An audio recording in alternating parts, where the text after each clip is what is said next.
Dishonest family took the countryman's land, but the dog discovered a hidden treasure. Walter Johnson woke up that Tuesday in September to the sound of machinery and loud voices coming from his property. At 60 years old, after 3 decades tending that land in rural Kentucky, he never imagined he would find blue fences surrounding his entire farm. That's when he saw the elegant woman standing at the main entrance, holding a folder of documents and talking to a man in a suit. She was pointing to the blue house that Walter had painted with such care the previous year. "Mr. Walter Johnson?" The woman approached with a smile that didn't reach her eyes. "I'm Patricia Wilson, niece of Mr. Franklin Thompson, the former owner of these lands." Walter felt the world spin. Mr. Franklin had sold that property to him 30 years ago, when he was still a young farm worker full of dreams. He had paid every penny with the sweat of his own labor. "You must be mistaken, miss. These lands have been mine since 1994. I bought everything properly from your Mr. Franklin." "Well, that's exactly what I need to talk to you about." Patricia gestured for the man in the suit to approach. "This is Attorney Richard, my lawyer. We discovered the sale was irregular." Walter's heart raced. Snowball, his dog with fur white as cotton, growled softly beside his owner, as if sensing the tension in the air. "What do you mean irregular? I have all the papers." "You have a deed of sale, that's true." The lawyer opened the folder and showed some documents. "But we discovered my Uncle Franklin had mental health issues when he signed. We have medical reports proving he wasn't in condition to conduct business." "That's a lie," Walter shouted, making Snowball bark. "Mr. Franklin was perfectly fine when he sold to me. We talked for months before closing the deal." "Unfortunately, the court doesn't see it that way." Patricia showed a court order. "We obtained an injunction to reclaim possession of the lands. You have until the end of the afternoon to remove your belongings." Walter read the paper with trembling hands. The words blurred before his eyes. How was this possible?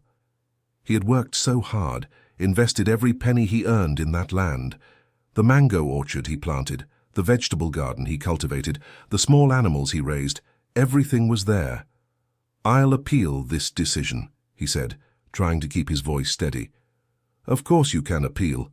Attorney Richard put away the papers. "But meanwhile you cannot remain on the property.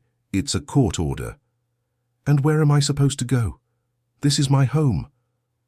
"That's not our problem." Patricia was already walking toward a black car parked near the fences. "Until 6 p.m., Mr. Walter. Dear listener, if you're enjoying the story, please take a moment to like and especially subscribe to the channel. It really helps us who are just starting out now continuing." Walter stood frozen in the middle of the dirt road, watching those people disappear in a cloud of dust. Snowball pressed his snout against his owner's leg, as if trying to comfort him. "What are we going to do, Snowball?" He petted the animal's head. 30 years of our life are here. The rest of the day passed like a nightmare. Walter managed to load only the essentials into an old pickup truck he used to go to town. Some clothes, important documents, a little food, and his high blood pressure medication. Snowball never left his side, clearly sensing something very serious was happening. When night fell, Walter set up a canvas tent outside the fences. He had nowhere to go and couldn't bring himself to leave the land he considered his. Snowball lay down beside the tent but remained restless, sniffing toward the property. "At least you're with me, my friend," Walter whispered, watching the lights turn on in the blue house. The next morning, the noise of machinery woke Walter before sunrise. Peering through the gaps in the fence, he saw several men starting to cut down his mango trees. The farmer's heart broke as he watched decades of work destroyed in minutes. "No!" he shouted, running to the gate. "Stop this! Those trees took years to grow." A security guard hired by Patricia approached.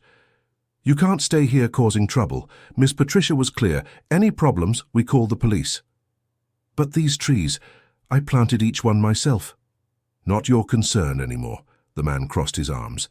"The property has new owners." Walter stepped back, feeling tears burn his eyes. Snowball growled at the guard, but the farmer held tight to the makeshift leash he'd made from a rope. During the following days, Walter tried seeking help in the village of Hillcrest Springs, the nearest community. But he discovered Patricia had gotten there first, spreading stories about him being a violent man who had trespassed on land. "Mr. Walter, I'm sorry, but I can't get involved in this," said Mrs. Martha, the owner of the boarding house where he tried to get a room. "The lady came here saying you were dangerous. Mrs. Martha, you've known me for years. When have I ever been violent with anyone?" The grey-haired woman looked away. "I know, Mr. Walter, but she showed some papers. Said you had a history of assault. I can't take the risk." "What papers? That's a lie." "Look, it's best you find another place. The whole town is talking." Walter left the boarding house with a heavy heart. In just a few days, he had lost not only his land, but also his reputation. People who had known him for decades now looked at him with suspicion. At the pharmacy, when he tried to buy his blood pressure medicine, the pharmacist was cold and direct. Only with a new prescription and cash payment. "But Mr. Ralph, you've always sold to me with the old prescription." "Things have changed, Mr. Walter. I can't do favors anymore." Even at the church, where Walter had been baptized and attended since childhood, the priest was evasive when he asked for help. "My son, I'll pray for your situation." Father Michael averted his gaze. "But the parish can't get involved in legal matters." "Father, I just need a place to stay until I sort this out. Unfortunately, we can't help at the moment." Walter realized he was completely alone. He returned to his tent beside the fence, where Snowball waited patiently. The dog had spent the whole day digging near the fence as if searching for something. "What are you doing there, Snowball?" Walter noticed the several small holes the animal had made.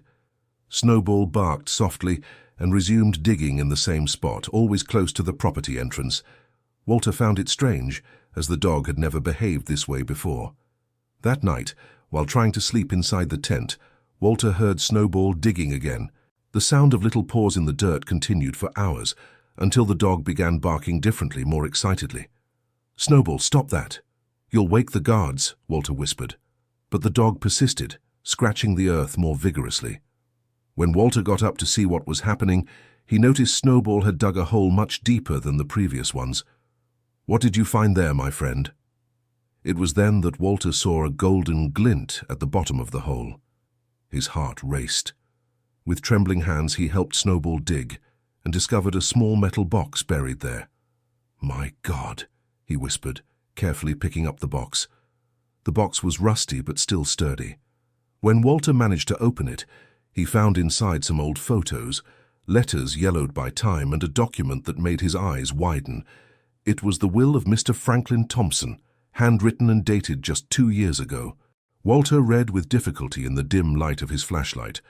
"I, Franklin Thompson, in full possession of my mental faculties, hereby record that all my rural property shall remain with whoever cares for it with love and dedication." Walter Johnson has been more than a buyer. He has been a son to these lands. If anyone attempts to take the land from him using lies about my mental health, let them know that I have hidden the proof of the truth, where only those who know the secret of the Blue House can find it. Walter felt tears streaming down his face. Mr. Franklin had foreseen that someone would try to steal his land and had left protection for him. But what did the secret of the Blue House mean?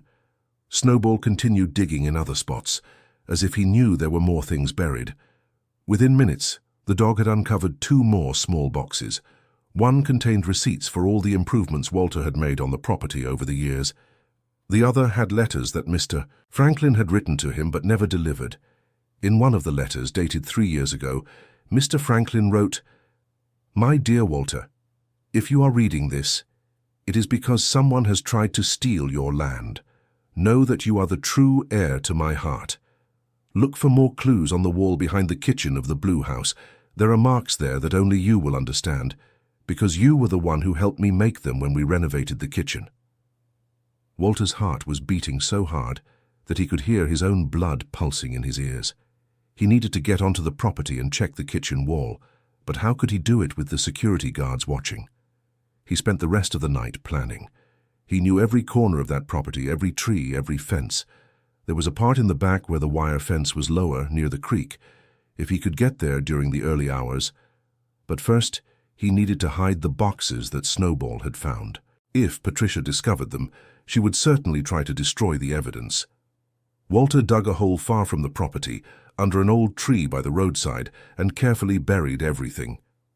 The following dawn, when the security guards were sleeping, Walter and Snowball managed to enter the property from the back. The dog knew the way blindfolded and guided his owner silently to the blue house. The kitchen was dark, but Walter knew exactly where the wall Mr. Franklin had mentioned was located. With the flashlight's beam, he examined every inch of the place where he had helped the old man with some repairs years ago. That's when he found it. Small marks in the mortar that formed numbers when viewed from a specific angle, numbers that indicated coordinates. Walter smiled as he remembered how Mr. Franklin always joked that he was making a treasure map when they were working there. "Too clever, Mr. Franklin," he whispered. "He knew only I would understand these marks." Dear listener, if you're enjoying the story, please take a moment to like and especially subscribe to the channel. It really helps us who are just starting out. Now, continuing. The coordinates pointed to a specific spot in the orchard, near a mango tree that Walter had planted in honor of his daughter Emily Grace's birth. Snowball was already sniffing in that direction, as if he knew exactly what to look for. Walter dug at the indicated spot and found a well-sealed PVC pipe. Inside were documents that made his knees tremble. It was the original deed to the property, registered in a courthouse in another city, with an official will leaving everything to the one who cares for the land with love. There were also photos of Patricia trying to sell the property years ago, when Franklin was still alive. In a margin note on one of the documents, Franklin had written, "Patricia tried to convince me to sell to a pesticide company. When I refused, she said I was old and sick. That's why I officially disinherited her at the Johnstown notary office. Walter is my true heir." Walter could hardly believe what he was seeing. There was also a genuine medical report, made just 6 months before his purchase, certifying that Franklin was in perfect mental condition. Suddenly, a bright light illuminated his face. "I knew you'd try something." It was Patricia's voice, accompanied by 2 security guards. "Trespassing on private property now?"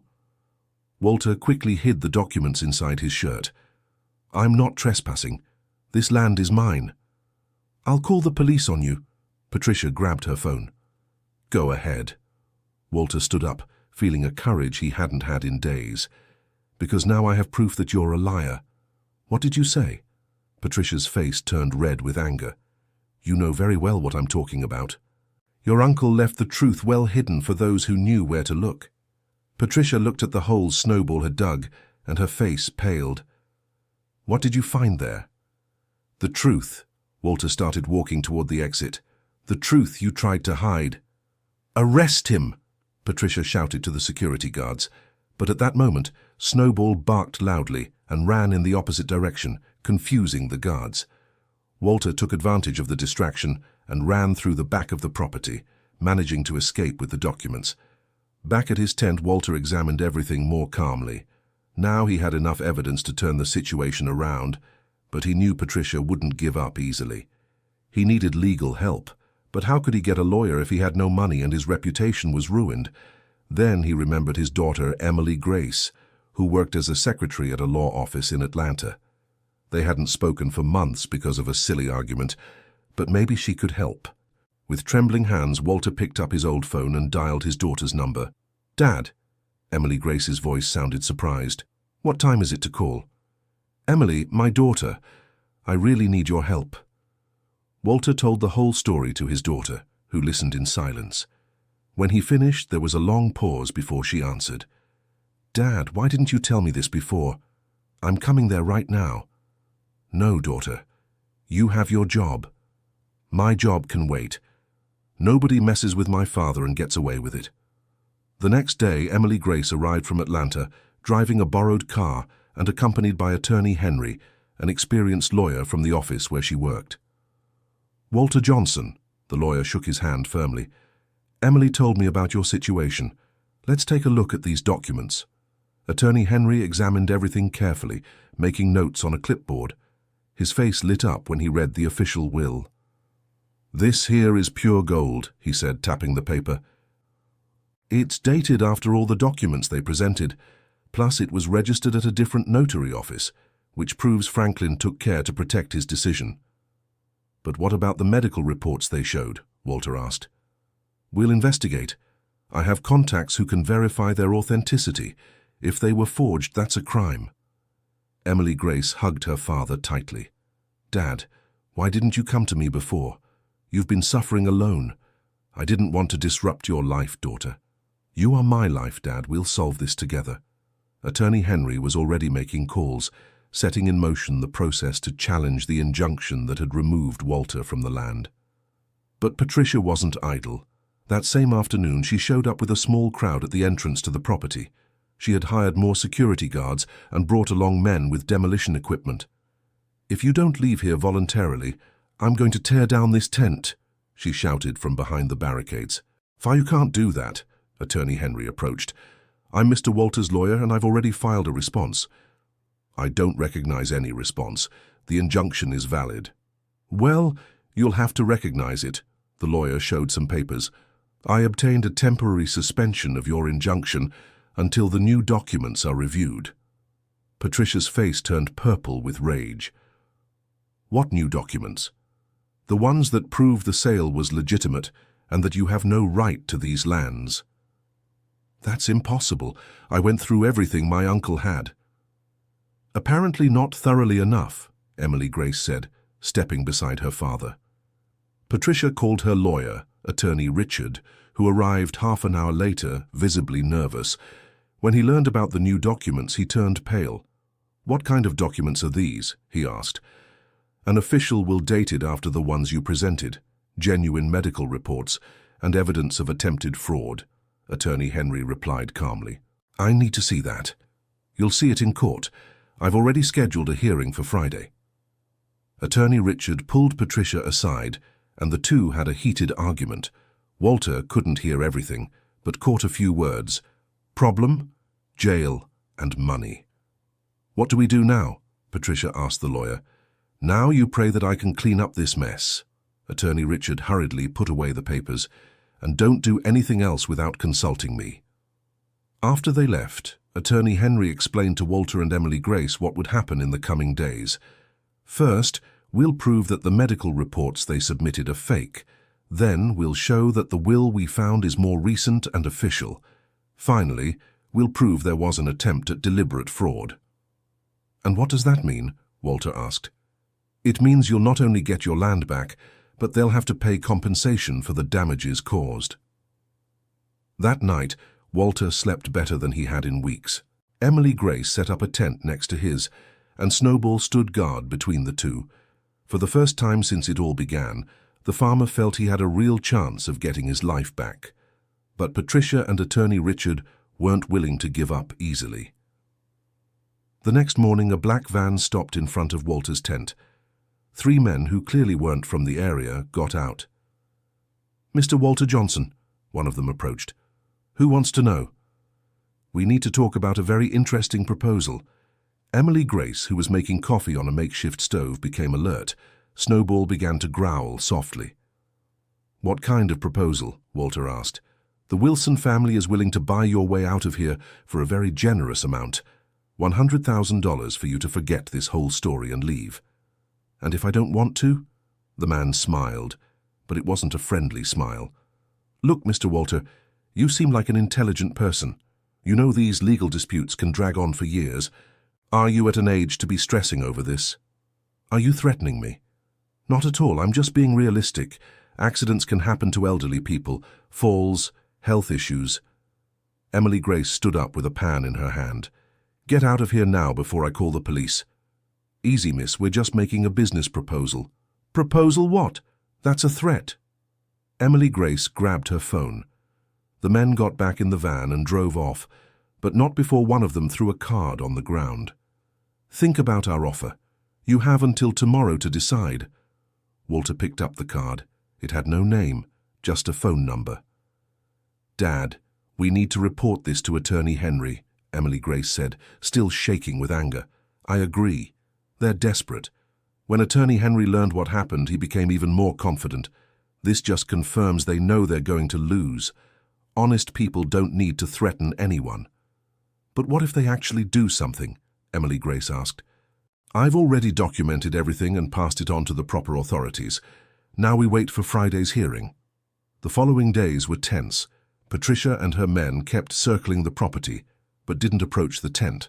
Snowball was always alert, and Walter noticed the dog kept digging in specific spots around the area. "What do you think he's looking for?" Emily Grace observed the animal's behavior.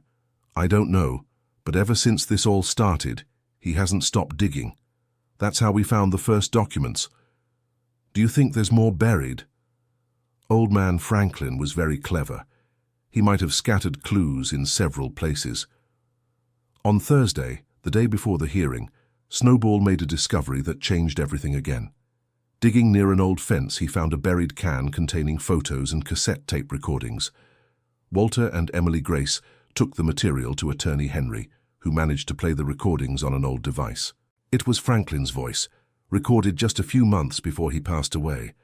"I'm recording this because I know Patricia will try something when I'm gone. Yesterday she came here with an attorney, Richard, wanting me to sign some papers to sell the land. When I refused, she said I was senile and that she'd have me committed. I recorded the whole conversation, and I'm hiding the tape where I know Walter will find it if needed." The tape continued with a conversation between Patricia and attorney Richard, discussing how to get fake medical reports and how to alter documents at the county clerk's office. "My God!" Attorney Henry couldn't believe it. "They've completely incriminated themselves." "Does that mean we've won?" Walter asked. "It means they're going to jail." Dear listener, if you're enjoying the story, please take a moment to like and especially subscribe to the channel. It really helps us who are just starting out. Now continuing. On Friday morning, everyone headed to the county courthouse. Patricia arrived accompanied by attorney Richard and 2 other lawyers, clearly confident she would win the hearing. "Look who's here," she said when she saw Walter. "The stubborn old man who won't accept reality." "The reality, Mrs. Wilson, is that you're a con artist," Emily Grace replied. "Watch what you say, girl. Slander is a crime." "Forging documents is a crime," Attorney Henry approached the group. "Bribing public officials is a crime. Threatening the elderly is a crime." Attorney Richard's face turned pale. "What are you talking about?" "I'm talking about the evidence we're presenting today." The hearing began at 2 in the afternoon. The judge, Judge Robert Williams, first heard the arguments from attorney Richard, who tried to maintain the version that Franklin was ill when he sold the land. "Your Honor, we have medical reports that prove the deceased's mental incapacity." "Fake reports," Attorney Henry interrupted. "Objection." Attorney Richard stood up. "Sustained. Attorney Henry, wait your turn to speak." When it was the defense's turn, Attorney Henry began by presenting the official will found by Snowball.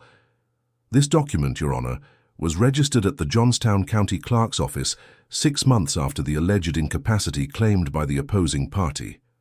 The judge examined the paper carefully. "And how did you come by this document?" "It was found buried on the property, following clues left by the deceased himself." "This is ridiculous," Patricia shouted. "My uncle would never do that." Silence fell in the courtroom as the judge banged the gavel. "Continue, Attorney Henry. Furthermore, we have recordings of the deceased himself reporting the attempted fraud."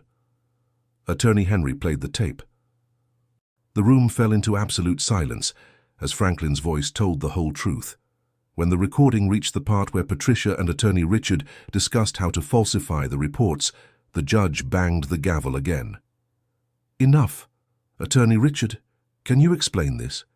The lawyer was visibly nervous, sweating and shuffling papers non-stop. "This recording might have been tampered with." "It might be tampered with, but it could also be authentic," the judge said. "And by the looks on your faces, it seems quite authentic." Patricia tried to stand up, but the judge stopped her. "You will remain seated until I finish reviewing everything." The judge called for a 2-hour recess to examine all the documents and recordings. Walter, Emily Grace, and Attorney Henry went for coffee at a diner near the courthouse. "How do you think it will go?" Walter asked, still nervous. "Dad, relax. The truth is on our side." Emily Grace held his hand. "I agree with your daughter," Attorney Henry said. "I've never seen such clear evidence in a hearing." When they returned to the courtroom, the judge had already made his decision. After carefully reviewing all the evidence presented, this court rules. First, the injunction that removed Mr. Walter Johnson from the property is hereby cancelled immediately. Second, The documents presented by the Wilson family are deemed fraudulent. Third, I order the initiation of criminal proceedings against Patricia Wilson and attorney Richard Williams for document forgery, attempted fraud, and threat. The room erupted in murmurs. Patricia shouted, "This is unjust. That land is worth a fortune." "And perhaps that's exactly why you tried to steal it," the judge replied. "Furthermore, I sentenced the defendants to pay 50,000 Rs in damages and court costs." Walter could hardly believe it. He had regained his land and would even receive compensation. Emily Grace hugged him tightly, crying with joy. "We did it, Dad, we did it." Attorney Richard tried to make one last appeal, but the judge was categorical. "The decision is made. The defendants have the right to appeal, but the property returns immediately to its rightful owner." As they left the courthouse, Patricia and attorney Richard were approached by police officers with orders for their preventive arrest. Walter watched from a distance, feeling neither anger nor pleasure at their arrest, only relief. "Dad, how are you feeling?" Emily Grace asked. "Tired, daughter. Very tired, but happy." "Now we're going home," she smiled. "To our home." Back at the property, Walter removed the blue barricades with his own hands, helped by Emily Grace and some neighbors who had shown up to support him. Mrs. Martha from the boarding house was one of the first to arrive. "Mr. Walter, forgive me for not believing you," she said with tears in her eyes. "We were all deceived by that woman. Mrs. Martha, I hold no grudge against anyone. We were all her victims. It's just that she showed some papers saying you had problems. It was all lies. What matters is that the truth has now come out." Father Michael also came to apologize and offer help to rebuild what had been damaged. The pharmacist Ralph brought Walter's medications and refused payment. "It's on the house," he said, embarrassed, as a way of asking for forgiveness. In the following days, Walter's story spread throughout the region. Local newspapers published stories about the farmer who regained his land with the help of a dog. Snowball became a minor celebrity, receiving affection and treats from all the visitors. Emily Grace decided to stay a few more days to help her father reorganize the property. They replanted the mango trees that had been cut down and renovated the blue house, which had been damaged during Patricia's occupation. "Dad, I was thinking," Emily Grace said as they painted the kitchen wall, "what if I moved back here? But what about your job in Atlanta? Attorney Henry offered me a partnership at his office here in the region. I can work with agricultural law, helping people who go through situations similar to yours." Walter stopped painting and looked at his daughter. "You would really do that?" "Dad, I grew up here. This is my home too. And after almost losing all this, I realized how important this place is to me. But you have a life in the capital." "I have a life, Dad, and I want that life to be here, with you." Walter hugged his daughter, emotional. For the first time in a long while, he felt his family was whole again. 3 months later, Emily Grace had already set up a small law office in town, specializing in agricultural law. Her first client was an 80-year-old woman who was being deceived by supposed grandchildren who wanted to sell her farm. "This reminds me of a story," Emily Grace said, smiling. The office prospered quickly. Emily Grace discovered there were many cases similar to her father's in the region, mainly involving elderly people who were targets of scammers who forged documents to steal land. Walter, with the compensation he received, modernized his small property. He installed a drip irrigation system, bought new equipment, and even set up a small agro-processing plant to process his fruits. Snowball continued digging around the property, and every now and then still found small treasures that Franklin had hidden. Old coins, letters, small items of sentimental value that the old farmer had kept over the years. "Franklin really thought of everything," Emily Grace commented one day when Snowball found a small pouch with old gold coins. "He knew greedy people would try something," Walter replied. "That's why he scattered clues everywhere." 1 year after the end of the trial, Patricia and attorney Richard were sentenced to 3 years in semi-open prison. They tried to appeal, but all appeals were denied. Justice had been served. Walter turned part of his property into a sustainable agriculture school, where he taught farming techniques to local youth. Emily Grace organized workshops on farmers' rights and how to protect oneself from scams. Dad, have you ever thought that if it weren't for Snowball, we would never have discovered the truth? Emily Grace asked one afternoon, as they watched the dog playing with some children who had come for the agriculture class. I think about that every day, Walter stroked Snowball's head. This dog saved our life. It wasn't just the dog, Dad. It was the love you dedicated to this land all these years. Franklin saw that and wanted to protect it. And you, my daughter, who left everything to help me. We're a family, Dad. Families help each other. That night, Walter sat on the porch of the blue house watching the orchard he had replanted. The mango saplings were already growing well, and in a few years they would be bearing fruit again. Snowball slept beside his chair, tired after a whole day of playing with the children. Emily Grace appeared with 2 cups of coffee. "What are you thinking about?" she asked, sitting next to her father. "I'm thinking about how life goes in circles. A year ago, I was sleeping in a tent without a home, without hope. Today I have my land back, my daughter with me, and a future ahead. And all because you never gave up. And because I had people who believed in me when no one else did. Franklin believed. That's why he left all those clues. Attorney Henry believed, even without knowing me. And I always believed, Dad, even when we were fighting." Walter held his daughter's hand. "Emily, I want to apologize for that silly argument we had.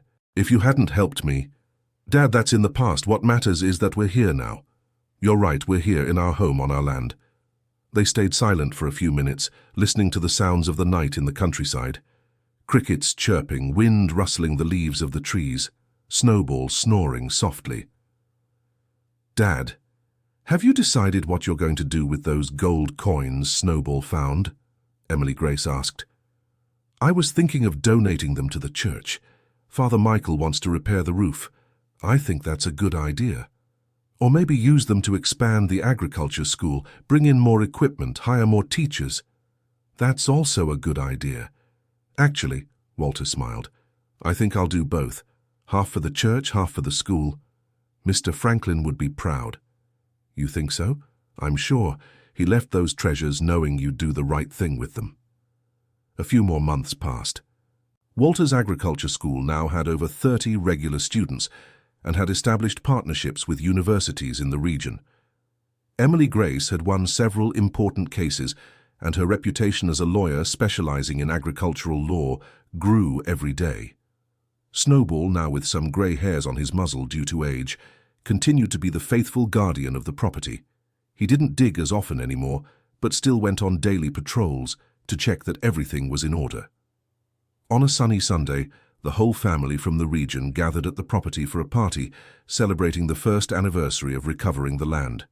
Mrs. Martha brought a cornmeal cake, Father Michael celebrated an open-air mass in the orchard, and even the pharmacist Ralph showed up with his whole family. "Mr. Walter," Father Michael said during the celebration, "would you like to say something to everyone?" Walter stood up, a bit shy with so many people looking at him. "I'm not very good with speeches," he began, "but I want to thank all of you for being here today. A year ago I was alone without hope. Today I have my family, my friends, and my land back." People applauded. Emily Grace wiped a tear from her face. "But what I most want to say," Walter continued, "is that we should never give up on the truth. Even when it seems like everyone is against us, even when it seems like there's no way out, the truth always comes out in the end." "That's right," shouted Mrs. Martha. "And another important thing, family isn't just those who share the same blood. Family is those who stand by you in difficult times. All of you are my family." The applause was even stronger. Snowball barked a few times, as if agreeing with his owner's speech. "Now let's eat Mrs. Martha's cake before it melts in the sun," Walter said, drawing laughter from everyone. The party lasted until late afternoon. The children played in the orchard, the adults talked about the region's agriculture, and Snowball received more treats than he could eat. When the sun began to set, the guests gradually left. Emily Grace helped her father collect the plates and glasses scattered around the property. "It was a beautiful party, Dad. It really was. Mr. Franklin would have liked it. He definitely would have." That night, after Emily Grace went to sleep, Walter went out for a final walk around the property. It was a habit he had developed since recovering the land. He liked to check that everything was all right before sleeping. Snowball accompanied him, as always. They walked through the orchard, passed by the vegetable garden, checked the fence and arrived at the place where it had all begun, where the dog had dug the first hole and found the first box. "You knew all along, didn't you?" Walter talked to Snowball as if the animal could answer. "You knew there was something buried there." Snowball wagged his tail and nudged his nose against his owner's leg. "Thank you, my friend. Thank you for saving our home." Walter looked up at the starry sky. There were so many stars it was impossible to count them all. On one of them, perhaps, was his Franklin, watching everything and smiling to see that his plan had worked. "Thank you, Mr. Franklin," he whispered to the stars. "Thank you for taking care of us even after you left." The wind rustled the leaves of the trees, as if in response. Walter smiled and went back home with Snowball by his side. The next day, a registered letter arrived for Emily Grace. It was from a federal university that had read about the case and wanted to fund a research project on sustainable agriculture on Walter's property. "Dad, look at this." Emily Grace ran to show him the letter. "They want to invest $50,000 in our school." 50,000? Walter couldn't believe it. "And there's more. They want you to be a visiting professor, giving lectures on traditional farming." "Me? A professor?" "Why not? You have 40 years of experience. Who better to teach?" Walter was silent for a few minutes, thinking about the offer. "Accept it, Dad. It would be a chance to help even more people." "Do you think I could do it?" "Dad, you managed to take on a gang of fraudsters and win. You can do anything." Walter smiled and hugged his daughter. "Then let's accept. But on one condition." "What?" "Snowball comes along to all the lectures. He's part of the story." Emily Grace laughed. "I agree. Professor Walter and his assistant Snowball. I like it. It has a nice ring to it." 2 years after the land was recovered, Walter's farming school had become a reference in the region. Students came from various states to learn sustainable farming techniques. Emily Grace had opened a second office in a neighboring town and had already helped over 50 families recover their land from fraudsters. Snowball, despite his advanced age, remained the school's official mascot. The children loved to hear the story of how he had saved the property by digging in the right spot. Walter always ended the story by saying, "And that's how we discovered that sometimes the most valuable treasures are right under our feet. We just need the patience to look and the courage to dig." One spring morning, Walter woke up and found Snowball standing on the porch, staring intently at the orchard. The dog seemed to be watching something specific. "What is it, Snowball? Did you see something?" The animal walked over to a tree that had been planted recently and started to dig. Walter found it strange, as Snowball hadn't done that in months. "Is there still something buried around here?" To Walter's surprise, Snowball found another small box. Inside was one last letter from his Franklin, written specifically to be found years later. "My dear Walter, if you are reading this, it means my plan worked and you have recovered our land. This is my last message to you.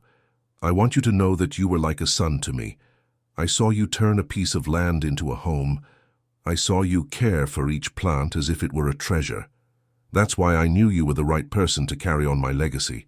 Use this land to teach others, to do good, to show that love for the land is the greatest wealth there is.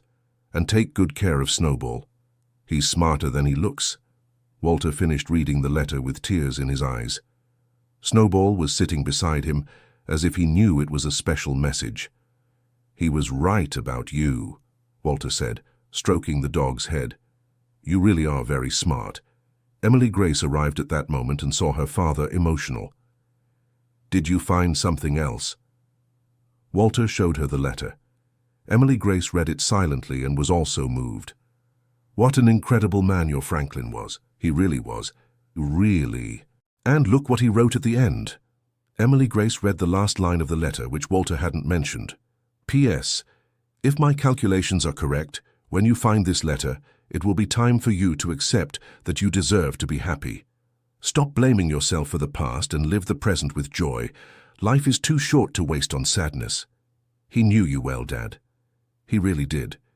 He always said I worried too much about what could go wrong. And he was right. He was, but now it's different. Now I know that whatever happens, we always find a way to bounce back.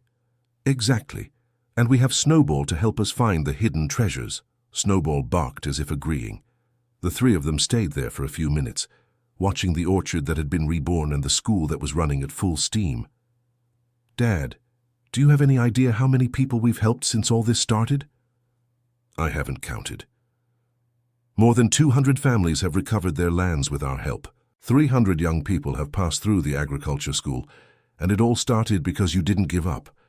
It started because you came to help me when I needed it most, and because Snowball knew where to dig, and because your Franklin was smart enough to protect the truth. So it was teamwork. It really was the best team I could have. That afternoon, Walter received a call from a reporter from a national television station. They wanted to do a story about his history for a special program about overcoming challenges.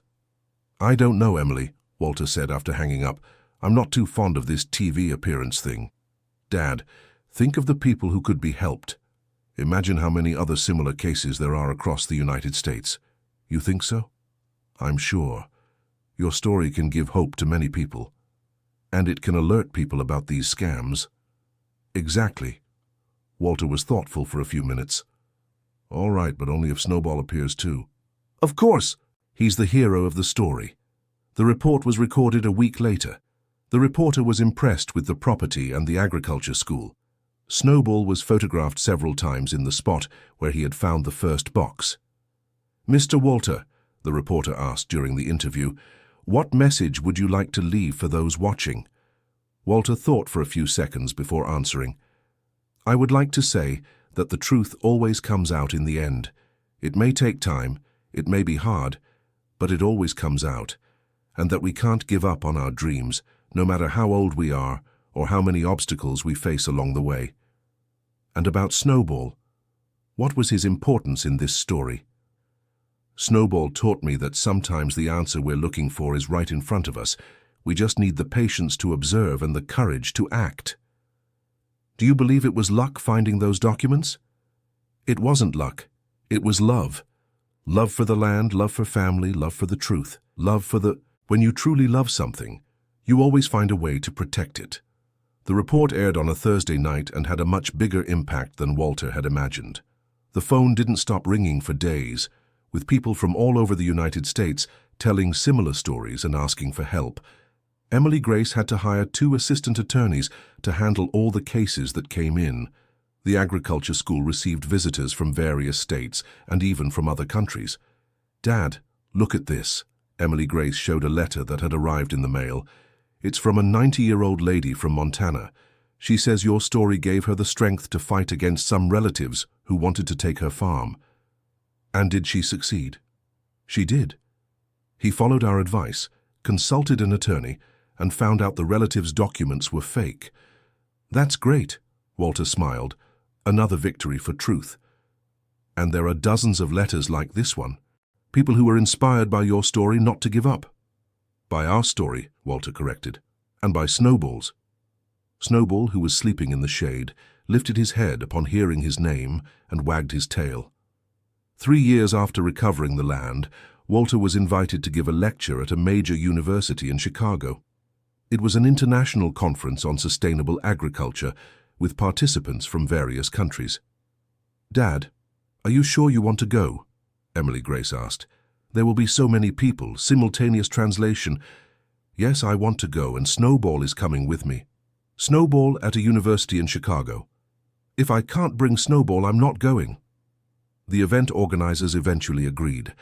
Snowball flew on a plane for the first time in his life, wearing a special leash and a tag that said, Emotional Support Dog, National Hero. The lecture was an absolute success. Walter told his story simply, without using complicated words, speaking straight from the heart.